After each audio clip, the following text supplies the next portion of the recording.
The war had officially entered its 42nd year, though Elias was fairly certain it had technically ended for about 17 minutes last Thursday, until someone rebooted a peace drone incorrectly and it vaporized an ambassador's podium mid-speech. Galactic diplomacy, he'd come to understand, worked mostly by accident and rarely before lunch. So when a superior officer barked him out of his barracks on Sintra 4 and informed him he was being transferred to a sensitive negotiation assignment, he'd assumed it was a joke. Maybe something involving coffee delivery or being fired into a sun. Something normal. The shuttle they stuffed him into smelled like lemon-scented terror and had no windows. Not that it mattered. He was too busy clutching his helmet and trying not to throw up the military-issue nutrient cube he'd choked down earlier. It had claimed to taste like apple pie. It had lied. When they finally landed, he was greeted not by generals or translators or anyone vaguely familiar. Instead, two towering figures in Elysiari armor met him at the ramp, all mirror sheen and unreadable expressions. One of them grunted something and handed him a black satchel. "Instructions?" Elias asked. "No," said the guard. Her voice filtered through a helmet that made her sound like a polite thunderstorm. "Snacks. She said you get cranky when hungry." He blinked. "She?" "Follow." It was probably the longest corridor he had ever walked. Not because of its length, it was actually quite short, but because it pulsed with a quiet hum that made his bones itch, like the hallway itself was trying to have a conversation with his skeleton. Elysiari design, all gleaming crystal, curves where corners should be, and surfaces that reflected your regrets in flattering lighting. At the end, a door opened. No handle, no hiss. Just a silent parting, like reality giving up for a moment. Inside was a room that tried very hard not to be intimidating and failed spectacularly. There were soft cushions, yes, but they hovered at aggressive angles. The lighting was ambient in a way that made you feel like you owed it money. And in the center, standing beside a table shaped like a spiral galaxy, was her. Queen Sarava of the Elysiari Dominion did not rise or bow or blink. She simply turned her head, slowly, regally, like she'd been posing that way for 3 hours, and was disappointed no one had painted her yet. She wore battle-formal regalia, smooth dark plates etched with silver runes that pulsed like veins. Her skin was pale, almost moonlight white, and her black hair fell in precise, deliberate lines over her shoulders. But it was her ears, long, elegant, slightly curved, that marked her undeniably alien, unmistakably Elysiari. Elias stared. He couldn't help it. Then she spoke. "You're shorter than I expected." "Yeah," Elias replied. "The boots are regulation. They don't do much for drama." She blinked once. "Your reputation suggests a man of courage and diplomacy. Are you capable of such qualities now, or should I summon snacks first?" "I've got snacks," Elias said, lifting the satchel. "Unless this is one of those tests where the food's poisoned, and the real test is trusting you anyway. If so, I should warn you. My trust is highly non-functional before caffeine." She made a sound that might have been a laugh or a cough or a subtle planetary insult. Then she stepped forward. "I will be concise. This war is a sickness. It consumes everything and leaves only ashes. Neither of our people benefit. Both cling to pride, ancient wounds, and outdated definitions of victory." "I'm familiar," Elias said. "I've read the pamphlet. I intend to end it," she continued, ignoring him. "But not with treaties, not with another doomed armistice. Something more permanent." He raised an eyebrow. "You're going to detonate a star, aren't you?" "I'm going to marry you." Silence fell, heavy and immediate, like someone had shut off gravity, but just for sound. Elias opened his mouth, then closed it again. He looked around the room, as if expecting someone to leap from behind a cushion and shout, "Gotcha!" "I'm sorry," he said at last. "Did you say marry?" "Yes." "To you?" "Yes." "Like, officially, marriage, legal union, rings and arguments about who left the gravity on in the shower." "You have a peculiar vision of matrimony." "Sure, but it still includes not being assassinated by my in-laws." Sarava regarded him with a gaze so calm it nearly made his skin itch. "This is not a romantic overture, human. This is politics, symbolism, the joining of bloodlines and banners. It will solidify peace in ways no treaty can. Our enemies, internal and external, will not challenge a war queen bound to her former adversary. And what do I get? Elias asked. Aside from lifetime access to your luxury pillows and eternal suspicion from every general in the Terran military? You get to live, she said simply, and you get to be remembered. He folded his arms. I'm already remembered. There's a vending machine named after me in Outpost Delta 7. A vending machine? I saved a squad from starvation using 50 credits and a clever understanding of snack hierarchy. Sarava stepped closer. She was taller than him, and her presence felt like standing beside a cold star. Beautiful, distant, and entirely capable of burning through hull plating. Do you refuse? She asked. I don't know, he admitted. I was kind of hoping this meeting would end with me getting reassigned to supply duty and maybe a donut. There is a donut in the satchel, she said. Chocolate, with pink sugar glaze. Okay, you're terrifying. And yet, she said softly, you are still here. He didn't answer. Instead, he reached into the satchel, pulled out the donut, and took a slow bite. It was, against all odds, very good. The room was quiet again, not in the tense, dramatic way, just quiet, like a beginning. So, Elias said through a mouthful of frosting, do I at least get to wear a crown? No. Cape? No. Throne-sharing privileges. Conditional. He swallowed, wiped his mouth with the back of his hand, and nodded once. Well then, he said, let's give the galaxy something to talk about. There was no playbook for marrying an alien queen, not in any of the Terran military protocol handbooks, not in the interspecies etiquette subforms, and certainly not in the small collection of self-help vids Elias had downloaded years ago under the title Emotional Growth for Idiots, which was why, 2 days after agreeing to become galactic political glue, Elias found himself standing on a floating platform, wearing ceremonial robes that made him look like a disgruntled curtain, while a group of Elysiari elders discussed the symbolic implications of his nose shape. It denotes caution, one of them said, inspecting him with a magnification lens. It denotes allergies, Elias replied, resisting the urge to sneeze. The preparations had begun immediately after the Queen's proposal had gone viral across every channel, sub-channel, psychic relay, and gossip vine in the known sectors. Some people cried treason, others cried joy. A small minority cried because they had lost significant amounts of money, betting that Sarava had no heart. The Elysiari Palace was a ship and a city both, an immense, hollowed comet wrapped in energy fields and architecture that moved when you weren't looking. It floated above the surface of LN6, a world that glittered with bioluminescent forests and air so clean it made your lungs suspicious. Elias had been assigned a personal liaison, a soft-spoken Elysiari named Terran who communicated mostly through meaningful eye squints and had a habit of vanishing through walls. Terran appeared again as Elias finished dodging a question about his reproductive lineage. The Queen is ready for the first bonding ritual, Terran said. You will meet her in the Garden of Intent. Is that the one with the sentient vines, or the one where the air tries to seduce you? Yes, Terran said. The Garden of Intent, it turned out, was less of a garden and more of a hallucination made of biology and passive aggression. The plants were luminous.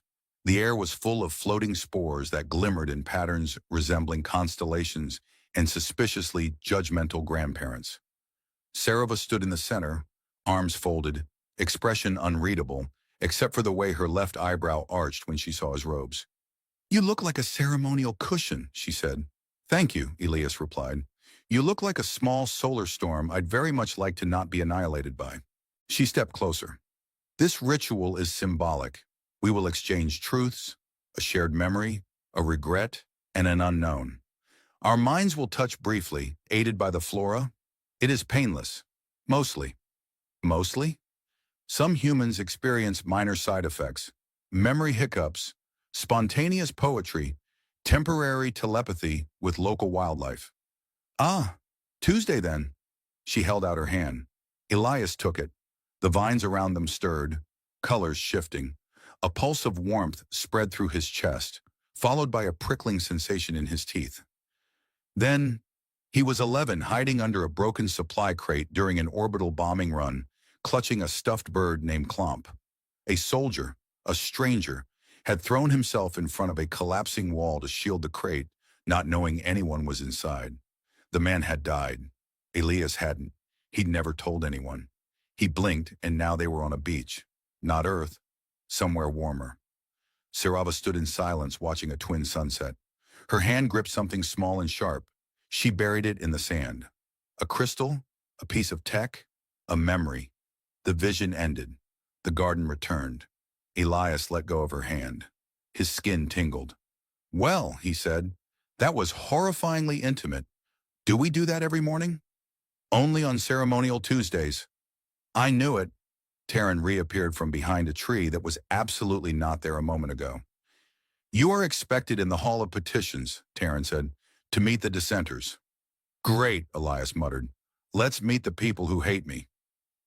The Hall of Petitions was large, echoing, and full of people who looked like they wanted to vote him off the planet. There were generals with chins sharp enough to cut subspace, nobles draped in more jewelry than physics should allow, and at least one ambassador who hissed whenever he blinked too fast. Sarava entered beside him, her presence silencing the room like a dropped weapon. "This is the Terran," she said without preamble. "You may address him directly." A noble stepped forward. "What do you bring to the Dominion, human, other than chaos and inferior metabolic processes?" "I make excellent scrambled eggs," Elias said. Murmurs. "And I once deactivated a war drone with a coffee mug in spite." More murmurs. "I'm also legally married to your queen in approximately," he checked his borrowed timepiece, "43 hours, give or take an assassination attempt." The murmurs grew louder. Sarava turned to him. "Perhaps," tone. "Right, sorry. Look, I'm not here to dismantle your traditions. I'm not here to pretend I understand them. But I do understand people. I understand war. I've been fighting it since I was old enough to shave, and even then I was terrible at both. I don't know if this will work, but I know it can't be worse than another decade of watching both sides bleed." Silence. Then the ambassador who hissed raised a hand. "Do you prefer your eggs with or without seasoning?" "With, obviously." A long pause. "We'll consider this union. Temporarily, for now." As the hall emptied, Sarava gave him a look that might have been amusement, or a precursor to exile. "You have a strange gift," she said. "Thank you." It was not a compliment. "Wasn't it?" She didn't answer. She didn't need to. Later, as they sat in her private chamber, a floating chamber that rotated slowly to mimic moonlight, Sarava handed him a small box. "A gift," she said. "It belonged to my father." Elias opened it. Inside was a ring made of star metal, forged from the debris of an exploded diplomatic station. "Was this symbolic?" "Yes," she said.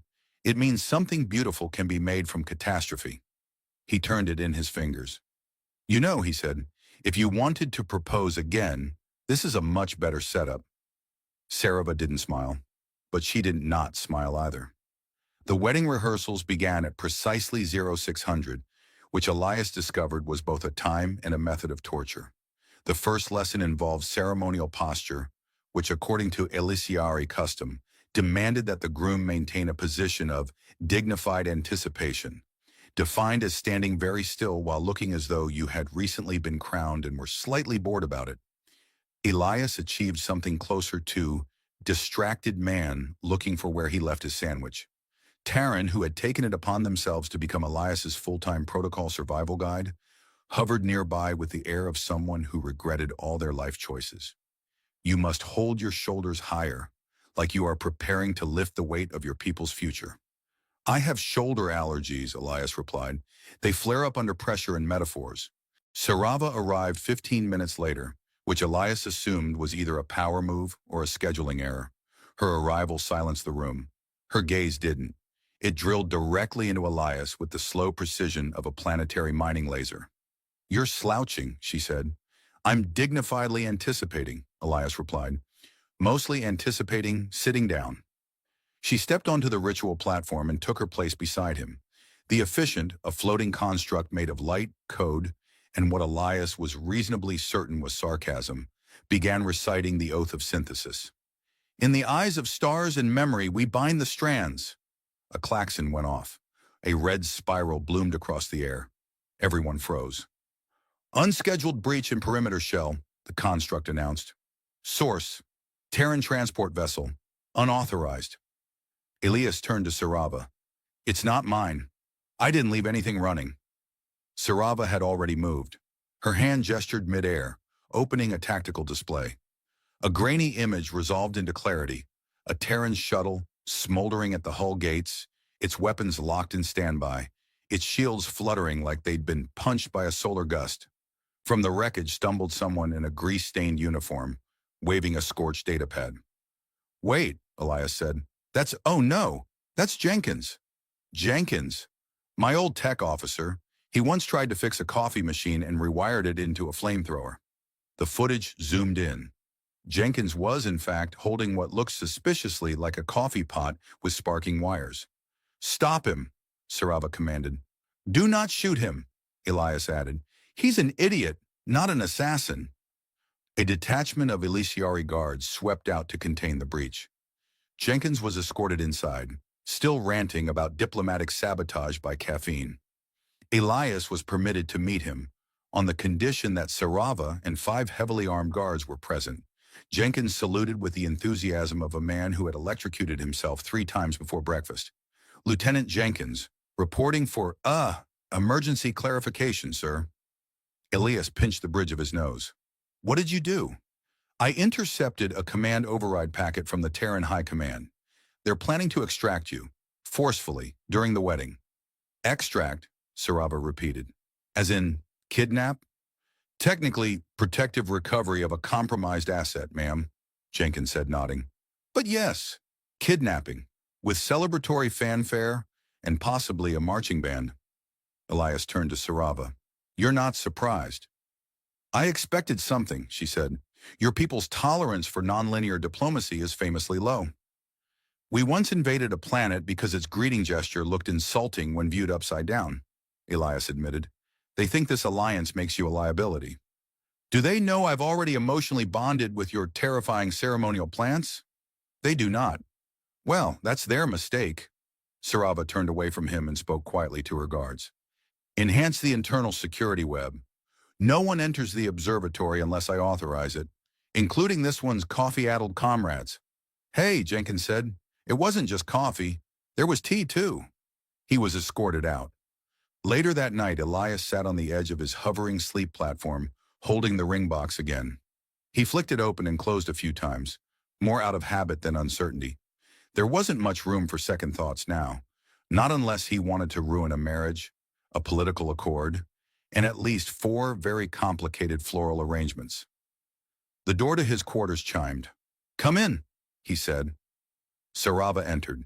She wasn't in ceremonial regalia, just a sleeveless tunic and trousers that made her look more like a warrior preparing for a sparring match than a bride preparing for galactic diplomacy.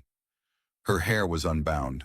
Her ears twitched once, barely visible, but he caught it. I thought you'd be meditating, he said. I thought you'd be asleep. I've been rehearsing my vows in my head. Any good? Some rhymed. That seemed inappropriate. She stepped closer, examining him as if she were recalibrating her mental image of the man she'd agreed to marry. You are afraid, she said. I am, he agreed. Not of you. Or this. Well, maybe a little of this. Mostly I'm afraid I'm not enough. That I'll mess it up. That we'll try to do something impossible and fail publicly in front of 12 billion streaming viewers. Sarava was quiet for a moment. Then she sat beside him. When I was named heir to the Elysiari throne, she said, I was told I would never marry. That alliances were temporary, power was absolute, and intimacy was weakness. Sounds lonely. It was, until you insulted 3 nobles and asked if you could install a vending machine in the negotiation hall. He chuckled. That was mostly a survival instinct. I know. She looked at him. I have fought wars, Elias. I have commanded fleets. But I have never done anything as reckless as choosing peace. He turned to her. So why now? Because you laughed when I told you I was going to marry you, and then you said yes anyway. They sat together in the quiet hum of the palace's breath, soft energy, muted starlight filtering through the crystal walls. Elias held up the ring. "Do I put this on you tomorrow?" She nodded. "And then what?" "We declare the war over." "And after that?" Sarava's voice was soft, almost amused. "Then we learn what peace is."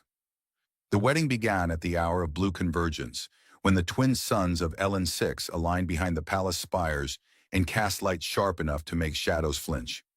Ilias was marched to the ceremonial platform by a quartet of Elisiari monks who chanted in perfect unison and smelled faintly of glowing moss. Terran had given up trying to fix his posture and instead just repeated, "Try not to offend any ancestors, living or holographic." He'd never worn armor that sparkled before. The suit was woven from photonic fibers and tradition, etched with tiny sigils that responded to emotional state. At one point he muttered a curse and the left sleeve turned an embarrassed purple. Sarava arrived on a floating disk of gold-threaded silk and starlight, flanked by warrior guardians with blades shaped like frozen lightning. Her dress was minimalist by Elisiari standards, which meant it only defied 2 or 3 laws of thermodynamics. Her long ears twitched just once as she approached him, the only visible sign that she might have been feeling anything other than absolute control of the moment. The efficient, a construct built by both human and Elisiari engineers to ensure diplomatic neutrality, hovered above them. Its face shifted between a calm Terran diplomat and a stern Elisiari elder every few seconds, which was unsettling at best and mildly nausea-inducing at worst. "We gather at this convergence," the construct said, "to forge a bond not just of individuals, but of histories, a unity of purpose, ambition, and tolerable compromise." Elias leaned toward Sarava.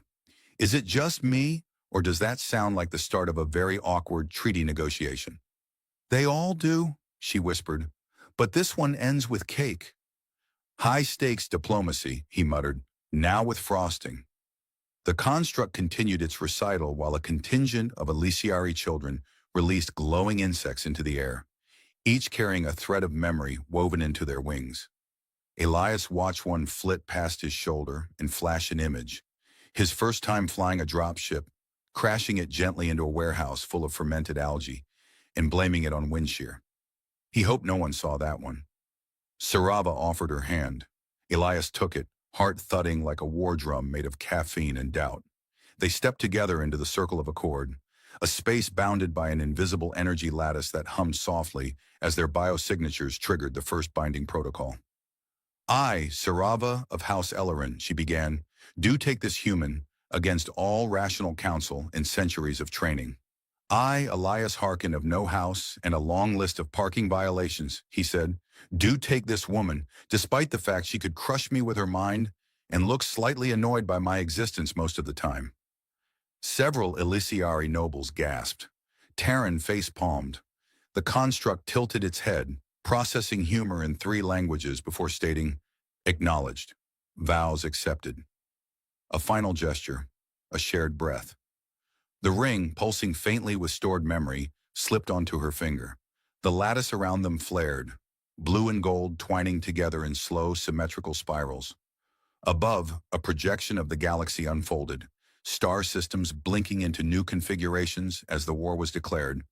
Pause, not ended. Not yet, but paused. And that was more than either side had achieved in years. The applause began as a polite, uncertain thing, then grew, layer by layer, until it echoed through the palace halls. Dignitaries nodded, soldiers exchanged guarded glances, and somewhere in the back, Jenkins fist pumped so hard he nearly dropped his ceremonial snack box. The celebration moved into the Hall of Fusion, a vast chamber with gravity just light enough to make dancing feel like wading through warm clouds. Music played from living instruments.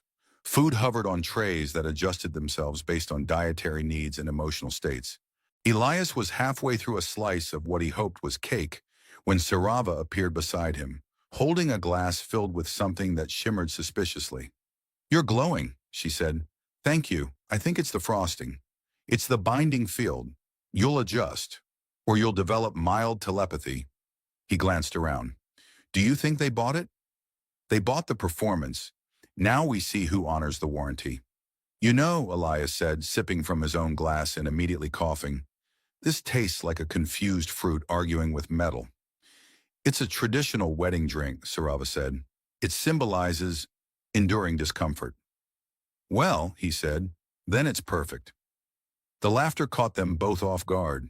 It wasn't loud, it wasn't formal. Just a moment of genuine amusement in the middle of a gathering where eyes still watched them like betting odds. That's when the floor trembled, not a lot, just enough for wine to slosh and weapons to twitch.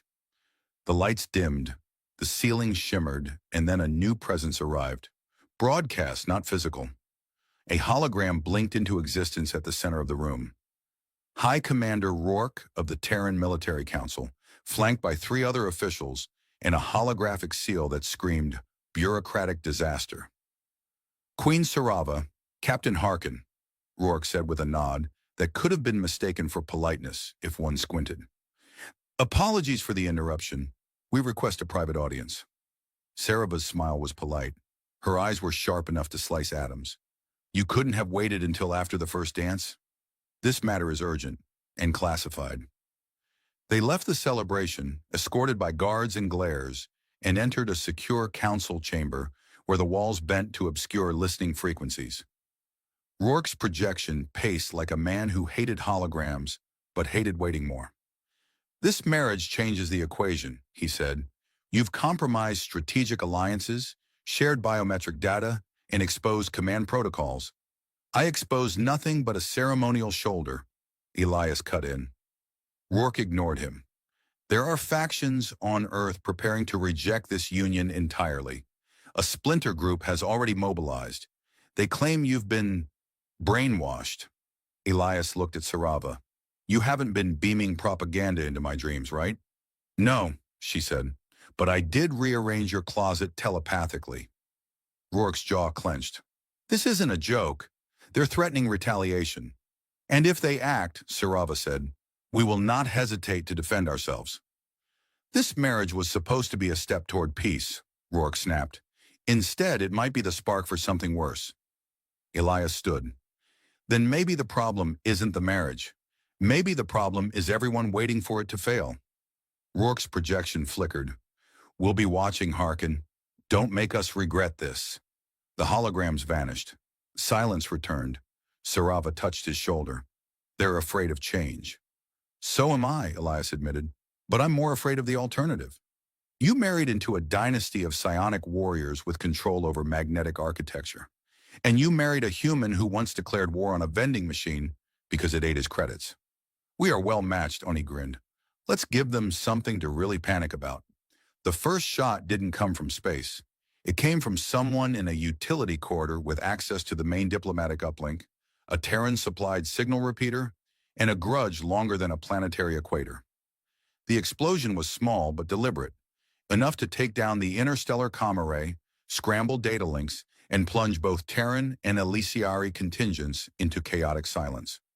Elias was in the observatory, struggling to recite Elysiari poetry from a flashcard labeled romantic and not accidentally offensive, when the blast tremor rolled through the floor. He blinked up at the crackling, hollow sky. Please tell me that was a scheduled fireworks display. Sarava arrived seconds later, eyes narrowed, her cloak fluttering like a solar flare with attitude. It started. You mean the cake's ruined? Or the war's back on? Yes. They moved fast. The palace descended into a scramble of security lockdowns and half-finished diplomatic banquets. Terran Marines, those not already under investigation for political insubordination, were trying to figure out whether they were now enemies or guests with very bad timing. Elysiari guards responded with equal confusion and considerably sharper weapons. The leaders of both factions were evacuated to separate vault chambers, because when peace trembles, the first instinct is always to put everyone into different rooms with no windows. Elias and Sarava went the other way. They moved through the heart of the palace where the neural core pulsed, an enormous living AI construct that monitored Elysiari thought streams, environmental controls, and, on Thursdays, wrote passive-aggressive poetry. I don't get it, Elias said as they bypassed a sealed checkpoint. We were doing so well. Nobody tried to duel me for at least 24 hours. Sarava adjusted the energy modulation on her palm blade and didn't slow her pace. Someone always profits from fear. Stability threatens them. And this someone is trying to turn our honeymoon into a civil war. The neural core greeted them with a subdued blue light, and a voice like velvet dipped in static. New visitors are not recommended at this time. We're not visitors, Elias said. We're the people you're supposed to be protecting from apocalyptic sabotage. Your biosignature includes elevated stress levels and 2 metabolic anomalies. I'm nervous and allergic to Elysian crab fruit. That doesn't make me a terrorist. Sarava stepped forward. Override. Dynasty Code 77 Beta. We need full visibility on all security threads and active disinformation pulses. The light shimmered, then parted. Dozens of threads unraveled midair. Lines of code, surveillance footage, fragmented signals from both Terran and Elysiari factions.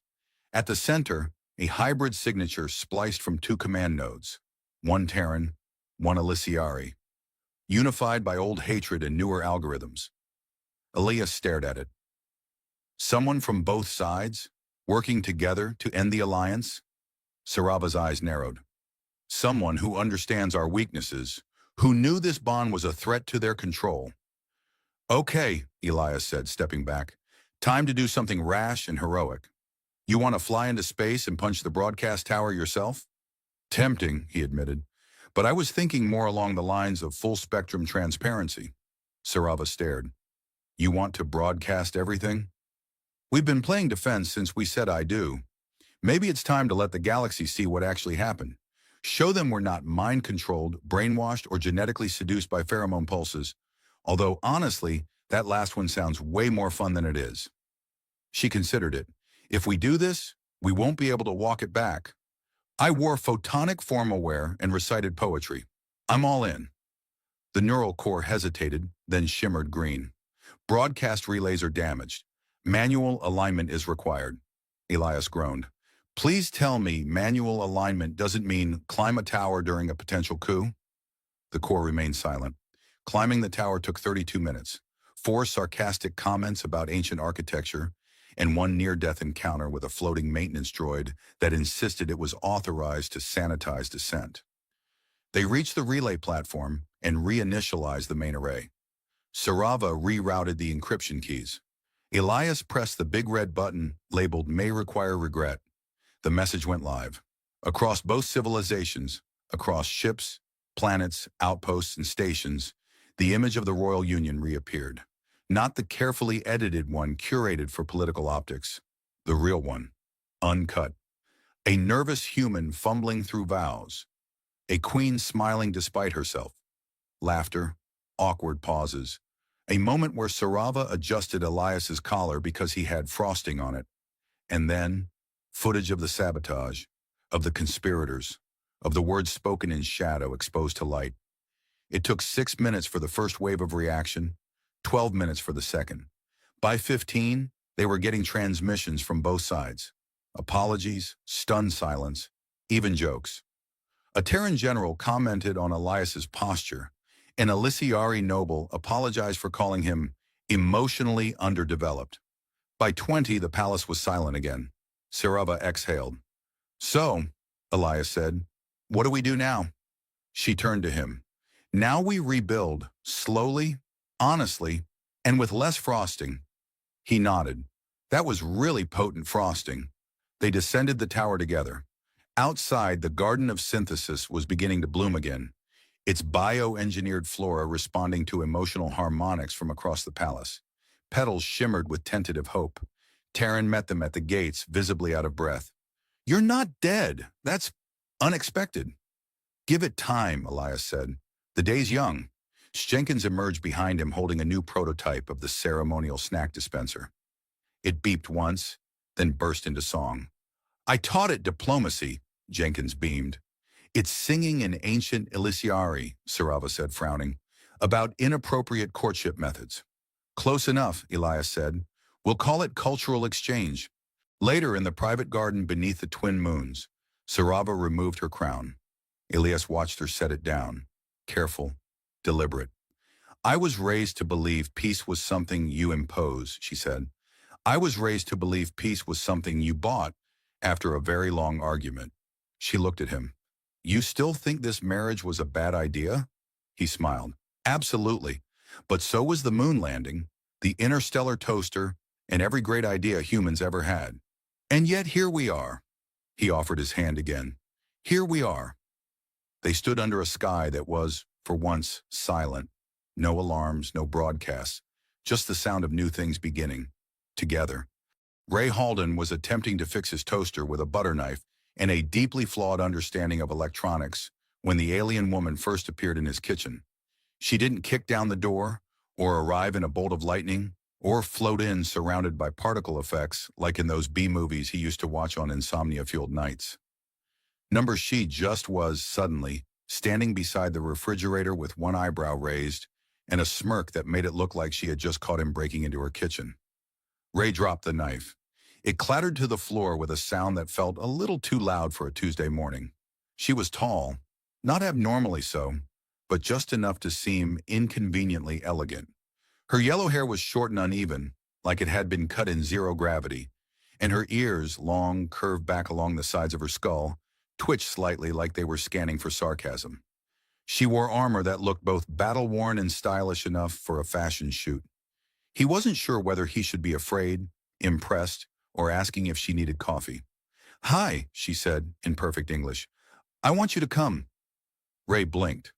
That's the kind of sentence that starts cult documentaries. She tilted her head. Is that a joke? It's either that or I'm hallucinating. Did someone spike my cereal? Am I dreaming? Are you the ghost of breakfast past? I'm Valira, she said, as if that explained anything. Ray stepped back. He picked up the butter knife again, because humans are dumb, and habit is strong. All right, Valira, I'm Ray, that's a toaster, and this is Earth, where people generally knock before they appear beside the fridge. Valira stepped forward. You don't believe in the future, Ray Halden. He stared. I don't believe my toaster works either, but that doesn't mean I let aliens judge me in my kitchen. You joke to mask uncertainty. No, I joke to stay sane. There's a difference. So what do you want? A breakfast tour? A hostage? A repairman? Because I should warn you, my only real skill is arguing with vending machines. She sighed deeply. You are expected. I was told to approach you gently. Well, gently would have been knocking on the door instead of materializing near my eggs. Her golden eyes studied him, not like she was trying to read him, but like she already had and was mildly disappointed in the results. Then she did something unexpected. She sat on a kitchen chair, like it was hers. Ray took another step back and muttered, Yep, definitely losing it. You're not hallucinating, Valira said, though if you were, this would be an alarmingly coherent one. That's exactly what a hallucination would say. I came to ask you to follow me, she said. There is something beyond this world, something that needs you. I'm flattered, really, but unless that something is a broken-down starship that runs on caffeine and sarcasm, I think you've got the wrong guy. Valira paused. Sarcasm is an inefficient form of communication. That's a bold statement from someone who just time-jumped into my kitchen like a sci-fi Jehovah's Witness. She leaned forward. Do you believe in time? What kind of question is that? The kind that becomes relevant when it begins to collapse. Ray squinted at her. You're saying time is collapsing? Yes. And I'm the guy you came to get? Yes. He blinked. I'm not even the guy who remembers to water his houseplants. What kind of future needs me? Not needs, wants, she said. That makes all the difference. Ray stared at her, then at the toaster, then back at her. You got a brochure or something? Valira smiled. It was a small, sideways smile, like she'd expected that question. No, she said, but I can make you coffee. Which she did, without asking, somehow using his machine better than he ever had. It brewed with a soft, content gurgle it hadn't produced since Ray bought it, and the smell was sharper, darker, richer than usual, like someone had programmed flavor directly into the molecules. This isn't fair, he muttered, taking a sip. You're trying to emotionally manipulate me with perfect coffee. You're already emotionally manipulated, Valira said, by hopelessness. I'm offering an alternative. Ray paused, cup halfway to his lips. He hated how accurate that was. He said nothing, just drank the rest of the cup in silence, then washed it. Because space or not, dish habits mattered. Valera didn't speak again that morning. She just stood by the window and watched the city twitch, because that's the only way to describe it. A glitch, a flicker, a pixel out of place. Like the world was trying to buffer. When she left, she didn't vanish. She walked out the front door like she had all the time in the world. Ray watched her go, still holding the butter knife, then muttered, "This better not be a metaphor." He didn't sleep that night, not because he was afraid, but because when he closed his eyes, he heard a voice whisper through his thoughts like static over a radio. "I want you to come." And this time, he almost answered. Ray Halden found her again 3 days later. Or maybe she found him. It was hard to tell with Valera. She had the uncanny ability to appear precisely where she wasn't expected and look unimpressed while doing it. This time she was sitting on the hood of his car, parked in the lot outside his apartment complex, sipping something from a silver canister shaped like a torpedo. Ray, who had come down in sandals and a bathrobe to chase off a raccoon, stared at her with a defeated sigh that came from somewhere between his liver and his last ounce of sanity. "Oh, great," he said. "The hallucination comes with beverage accessories now." Valera looked at the raccoon. It stared back like it too had questions about this plot twist. Then it wandered off, presumably to tell the other wildlife about the tall blonde alien in tactical gear. "You haven't packed," she said. "Was I supposed to? Do cosmic hitchhiking missions come with packing lists? Do I need a toothbrush or just existential readiness? You need to stop pretending you don't believe me."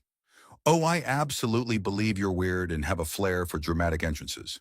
The rest, still pending." Valera gestured toward the sky. "Have you noticed the changes?" Ray looked up. The sky was fine, mostly. Maybe a little too still, like someone had paused the background animation in a very expensive video game. "Maybe I noticed. Or maybe I've just been sleeping weird.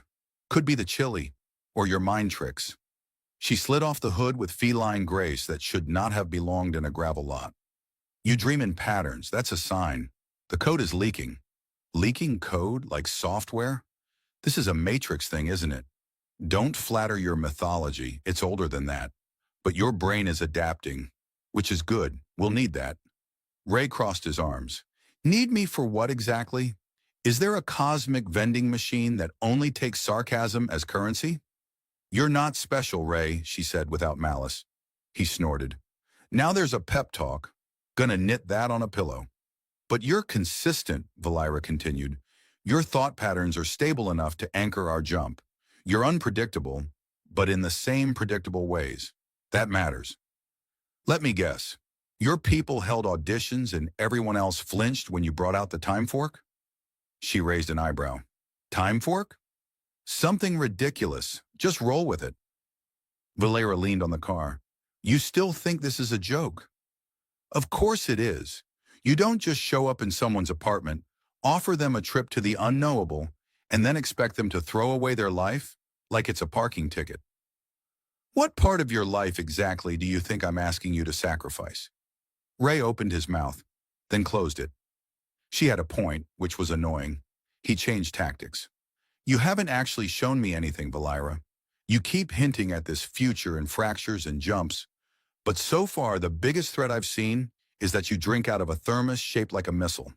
Valera stepped forward. "You want proof? I want something. Evidence. Disclosure. A trailer. Something that doesn't involve cryptic metaphors and coffee." "Fine." She pulled something from her belt, a small matte black device shaped like a smooth oval. With a flick of her fingers, it opened like the iris of a camera, and a pale blue shimmer leapt out, forming a holographic interface in midair. Ray's jaw dropped. "Okay, now that is cool." "Touch it," she said. He hesitated, then reached out and touched the floating light. The moment his fingers brushed it, the world bent. He was no longer in the parking lot. Not exactly. Around him were flickering images, multiple versions of the same location, but warped, broken, overlaid like transparent pages stacked at the wrong angle. He saw the same street filled with different people, different skies. In one version, the buildings were partially melted. In another, they hovered in the air. And in all of them, he was absent. "This is the convergence," Valera said beside him, her voice oddly calm in the echoing distortion. "The timelines are beginning to overlap. Some collapse, some merge, most fail. And where am I in all this? Statistically irrelevant, unless you choose otherwise." Ray stared at a version of his apartment that was overgrown with vines and glowing blue mushrooms. "Huh, that one actually looks more livable." She withdrew the device and the scene blinked out, snapping the lot back into focus like nothing had happened. Ray took a step back, dazed. "Okay, that was a lot. You wanted proof." "That wasn't proof. That was a psychological horror demo." "You still think this is fiction?" "Only because if I don't, I'll have to consider that my reality is fraying like a cheap sweater." Valera shrugged. "Good analogy." He sat down on the car's hood, staring at the ground. "Why me? I told you. You're not special. You're average, normal, steady. You don't believe in fate, and that's exactly what makes you useful. You can make a choice that's truly free." Ray sighed. "You aliens are weird." "We're just older. Weirdness is a symptom of survival." He looked up at her. "So what happens if I say no?" "Nothing," she said. "You'll live a little longer. The world will glitch around you.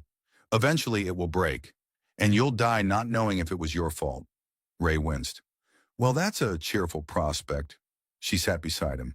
"Or you say yes, and everything might get worse, or better, or strange beyond measure. But at least you'll have chosen it." He stared at the sky again, and for just a moment it flickered. Not visibly, but in his mind, like an image dropped from a projector reel. He looked at her. "I still think this is probably a breakdown, but if it is, at least it's an interesting one." Valera grinned. Progress. The first rule of stepping into a multidimensional transport capsule, Ray decided, should be, don't sneeze during calibration. He violated that rule within 7 seconds. The result was a brief but alarming phase slip where he existed in 4 slightly different positions at once, each one regretting breakfast for entirely unique reasons. Valera, of course, didn't blink. "You'll stabilize, probably." "Probably?" Ray's voice cracked somewhere between panic and indigestion. "That's not the confidence I was hoping for from someone who allegedly commands physics." "You sneezed. That's on you." "Sorry, I forgot to pack antihistamines for my interdimensional anxiety trip." They stood inside a capsule that looked, to Ray's vaguely disappointed surprise, like a very upscale elevator. If that elevator had been designed by minimalist monks with a grudge against comfort. Everything was smooth, matte, and gently humming, and the walls displayed shifting constellations like they were trying to lull him into false cosmic serenity. Ray eyed a panel pulsing with pale green lights. "So this is your spaceship? Transport? Reality pod?" "It's a node," Valera said. "It anchors transition between membranes. Think of it as a pivot." "A pivot? Great. That makes me feel like a chicken on a rotisserie." She tapped a sequence into the panel. "We're en route now. You may feel brief compression of your self-concept." Ray frowned. "My what?" Before she could answer, or before he could bolt, they shifted. Not moved, shifted. The capsule became a smear of sound and pressure and momentary non-language. Ray's thoughts briefly scattered, like spilled Scrabble tiles. One of them was llamification. He didn't know why. He didn't want to know why. When it ended, he was on the floor, clinging to the base of the panel like it owed him rent. "I'm going to vomit time," he said. "You'll adjust." "You keep saying that like it's reassuring." Valera stepped over him, casually adjusting a dial that wasn't there before. Outside the capsule's transparent surface, the world resolved into a floating platform surrounded by fractured space, ribbons of light looping like Mobius strips around islands of warped terrain. Some looked like cities, others like concepts made physical. One resembled a spiral staircase made entirely of clock hands. It ticked. Ray hauled himself up. "This isn't a planet." "No. It's not a ship." "No. It's Some kind of extra reality staging area for multiversal weirdos, isn't it? Close. This is the watch point. It exists between stabilized fragments. It's neutral. A figure approached, tall, humanoid, with a cloak that shimmered like static and eyes that blinked sideways. Ray whispered, "Do I bow? Nod? Offer snacks?" "Try not to speak unless spoken to," Valira said. "And definitely don't offer snacks." The figure stopped a few steps away, observing Ray with something that could have been interest or indigestion. It extended a hand. Ray shook it, because reflex is stronger than reason. "I am Thessel," the being said. Its voice was made of harmonics and the sound of library pages turning. "Ray," Ray replied. "Professional idiot." Thessel looked at Valira. "You bring an unbound. Dangerous." "He is necessary." Ray raised a hand. "Still here, still processing, and still doesn't know why I'm important." Thessel circled him once, like a cat measuring a laser pointer. "He carries non-aligned vectors, decision weight, probabilistic disruption, chaos clothed in carbon." "Rude," Ray muttered, "also accurate." Valira gestured for him to follow. "Come." They walked across the platform toward a central chamber shaped like a flattened dome. Inside, holograms floated in place, each depicting a branching structure of possible futures. Most ended in fire, some in silence. A few just faded. "This is what's coming," Valira said. Ray studied the closest hologram. It showed a version of Earth crumbling under stress fractures in reality. Buildings folded in on themselves. People flickered like unfinished thoughts. He pointed to one image. "That guy's mowing his lawn while melting. That's dedication." These are projections from the unstable zones, realities where choice and entropy spiral unchecked. Your Earth is nearing a critical pressure point, and you want me to do what exactly? "Anchor a recalibration." Ray turned slowly. "Is that alien speak for pressing a big red button?" "Number it's choosing." "Choosing what?" Valera pointed to one timeline where Earth remained intact, barely, but populated with strange new architecture, foreign symbols, and a pale sky. "A shared future." Ray folded his arms. "You're offering me a role in some grand universal adjustment. Me? A guy who once stapled his own thumb to a sandwich wrapper." "Exactly. That's not comforting." Thessel approached again. "Your limitations are your value. The unbound are not weighed by past knowledge, but by present defiance." "You do not conform." Ray blinked. "You just said I'm valuable because I'm a stubborn idiot." "Yes." He paced, hands on his head. "This is wild. A week ago, I was trying to fix my toaster. Now I'm being asked to nudge the fate of dimensions. What if I mess it up? What if I choose the wrong version?" "There is no perfect version," Valira said. "Only the one you choose to believe in." Ray stared at her. "And what if I choose to walk away?" "Then we try again. But not with you." He sighed, sitting on a platform edge and watching a timeline where whales ruled the planet. "Okay, that one I might endorse." Valera joined him. "It isn't about saving the future, Ray. It's about accepting that it needs saving in the first place. That someone has to choose."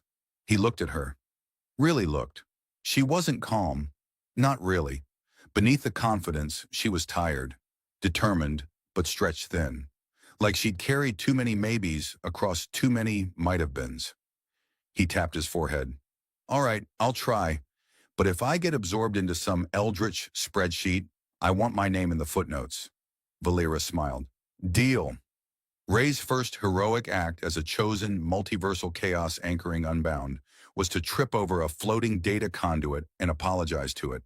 "It looked like a bench," he hissed as the conduit blinked in offended binary and zipped away with what he swore was passive-aggressive humming. Valera didn't even turn around. "You're adapting." "To what? Low-gravity embarrassment?" "To possibility. You're starting to interact with things that respond to intention. Try not to wish for anything stupid." Ray opened his mouth, then closed it, then opened it again. "So hypothetically, if I wished for a burrito—" "There would be a burrito," Valera said, "and it would taste like regret and consequences." He decided not to test that. They were walking through a corridor made of light.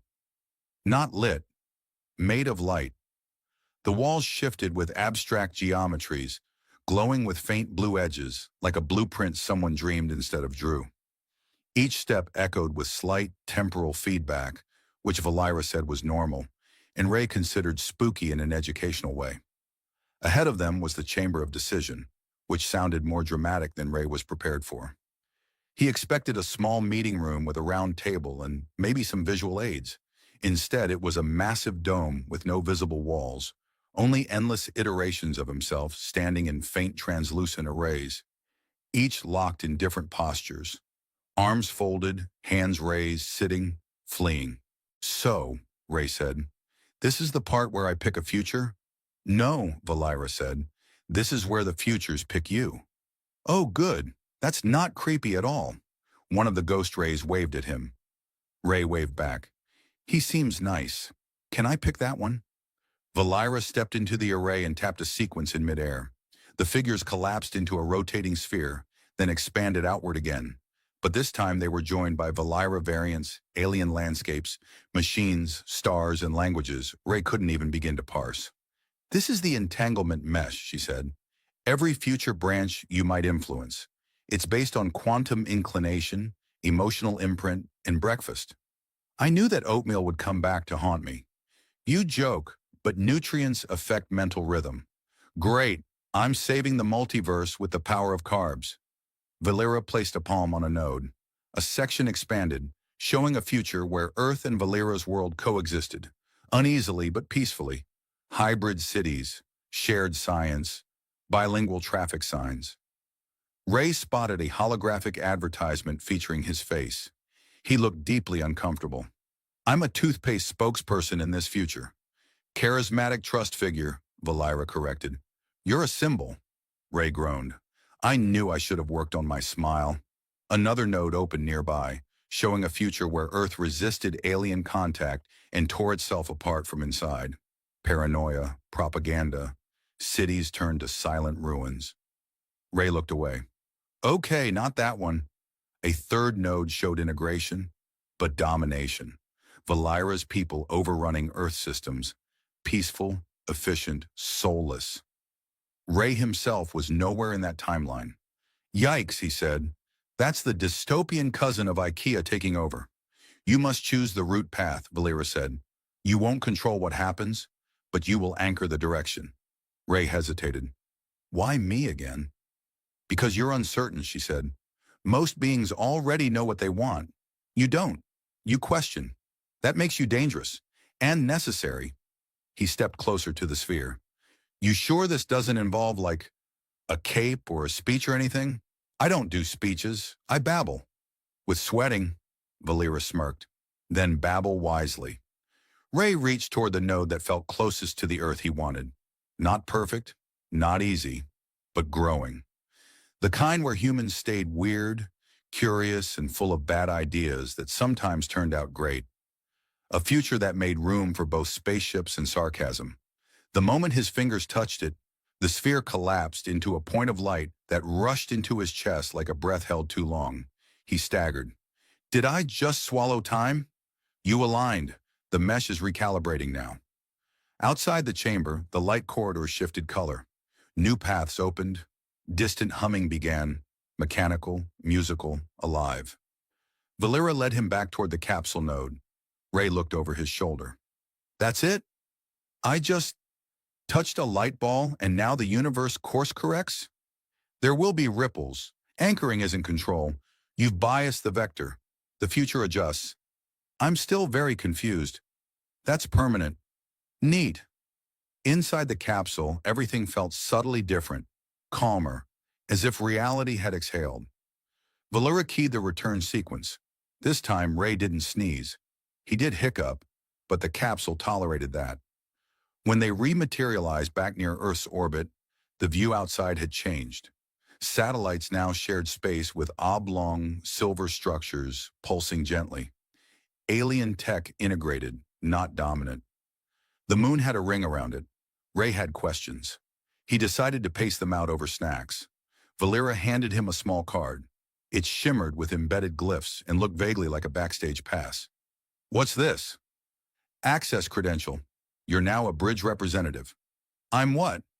You're our point of contact, Earth liaison. You have to wear a jacket. I'm barely qualified to file my taxes. Exactly, that makes you relatable. Ray sat down on a panel and stared at the card. I was a sandwich shop manager 2 weeks ago. Valera sat beside him. And now you manage outcomes. That's not better. She nudged his shoulder. You'll learn. Ray exhaled slowly, then nodded. All right, one condition. Name it. No uniforms, and I get to put alien contact on my online dating profile. Valera blinked. You have an online dating profile? Had. It didn't survive the toaster incident. She looked thoughtful. That might explain why your probability arc had such sharp fluctuations. You're saying I'm saving the universe because I can't get a date. Essentially. Ray smiled. Well, that tracks. They stared at Earth together. It shimmered below, still flawed, still fragile, but no longer isolated. Ray tapped the card. Okay, let's see what kind of mess I've gotten us into. Valera nodded. Let's. The thing about being Earth's official alien liaison, Ray discovered, was that no one actually knew what that meant. Not Earth, not the aliens, not even Ray. This made for a wonderfully low bar, which he enthusiastically tap-danced over on a daily basis. Do I need to wear a badge or something? He asked during his first interspecies summit. Valera responded by handing him a tiny glowing orb. This will pulse when you say something meaningful. It hadn't pulsed once in 2 weeks. Earth, meanwhile, was having an existential crisis with glitter on it. Governments scrambled to create alien diplomacy departments. Corporations launched products with questionable claims, now with extra galactic flavor. And conspiracy theorists were reduced to angrily updating their theories with actual facts, which offended them deeply. Ray became a meme, not by intention. One photo of him sneezing into his translation implant mid-sentence had gone viral across 3 planets. He'd been dubbed the ambassador of uncertainty. Someone on Valera's homeworld made a statue of it, life-size, with sound. But beneath the chaos and cosmic PR mishaps, real things were happening. Shared science labs, cooperative planetary cleanup programs, joint cultural broadcasts, some of which were mostly just humans trying alien food and crying publicly. Valera stayed by his side, although technically she was now a cross-galactic envoy with 72 titles and 3 job descriptions Ray could not pronounce. One afternoon, as they walked through a newly built human-alien research facility in orbit, codename Nexus Noodle, due to a misinterpreted Earth idiom, Ray paused by a viewport and stared down at the Earth. Do you think they'll actually get it right? He asked. Humans, I mean? We kind of stumble into progress like a dog with socks on. Valera studied him. You didn't come with certainty. You came with curiosity. That's rarer than you think. He turned to her. You know, I used to think I was the least qualified person for this job. You were. Comforting. But qualification was never the requirement. Openness was. Ray smirked. So basically, I'm saving the universe because I'm a well-intentioned idiot. You're not saving the universe. You're mildly redirecting it with charm and nervous sweating. He laughed. I can live with that. Back on Earth, things were adapting. Some humans embraced the changes with enthusiasm. Others needed time, reassurance, and in one case, detailed PowerPoint presentations with puppy gifs. Ray gave those presentations, with snacks. At one particularly tense meeting, he held up a slice of pizza and said, This is humanity. It's a little greasy, kind of messy, but somehow everyone wants a piece. Let's not burn it. The aliens took this as profound. A treaty was signed the next day, called the Margarita Accord. But not everything went smoothly. There were moments of friction, cultural misunderstandings, political posturing, an accidental hyperlanguage broadcast that made a senator weep uncontrollably for 12 hours. Through it all, Ray kept showing up, confused, underdressed, slightly overwhelmed, but there. One night, as he sat on the edge of the Nexus Noodle facility's observation deck, eating a bag of dried space fruit that tasted like burnt optimism, Valera joined him silently. Have you ever thought, he said, that this whole thing might fall apart? Yes. And you're okay with that? Number. But I believe it won't. He glanced at her. Because of me? She looked at him with something almost like amusement. Because of us. The idea of us. Two species believing enough in a future that doesn't exist yet to try building it anyway. Ray leaned back against the cold metal. You're very poetic for a tactical specialist. I had elective classes. There was a pause, long and full. I used to be terrified of the future, he said softly. I thought it was this vast thing that would crush me if I made the wrong step. And now? Now I think it's still vast. But maybe it's not about stepping right. Maybe it's just about not stepping alone. Valera reached over and handed him a small object. It looked like a coin, but shimmered with living circuitry. What's this? A key, she said. Not metaphorically. It literally unlocks a diplomatic capsule containing Earth's participation code in the Stellar Accord. It's official now. You're part of it. He held the coin. So we're not the weird kids at the edge of the galaxy anymore? Oh, you're still weird. But now you're weird with friends. He grinned. That's the nicest thing anyone said to me all week. They sat there in silence, watching Earth spin slowly, wrapped in atmosphere and uncertainty, like a present the universe hadn't figured out how to open yet. Later that month, Ray gave his first address to the United Stellar Assembly. His translator hiccuped halfway through and briefly turned his words into a mating call. He recovered with a joke, a shrug, and a speech that made 5 species laugh, 2 weep, and 1 declare him spiritually edible. He considered that a win. In time, he stopped wondering whether he was qualified. He started focusing on being useful. He learned languages. He negotiated minor trade pacts. He helped coordinate the first interstellar holiday exchange program. He even got invited to Valera's family gathering, where he accidentally drank something that gave him temporary telepathy and a strong craving for cucumbers. He never did get a badge, but the glowing orb finally pulsed during a meeting where he quietly helped a child from another world find their lost parent during a diplomatic summit. That meant more than any speech. Years later, when someone asked him how it all started, Ray would say, "A woman with long ears told me I was needed. I said no, then yes. Then I screamed a little, and now here we are." And that was the truth.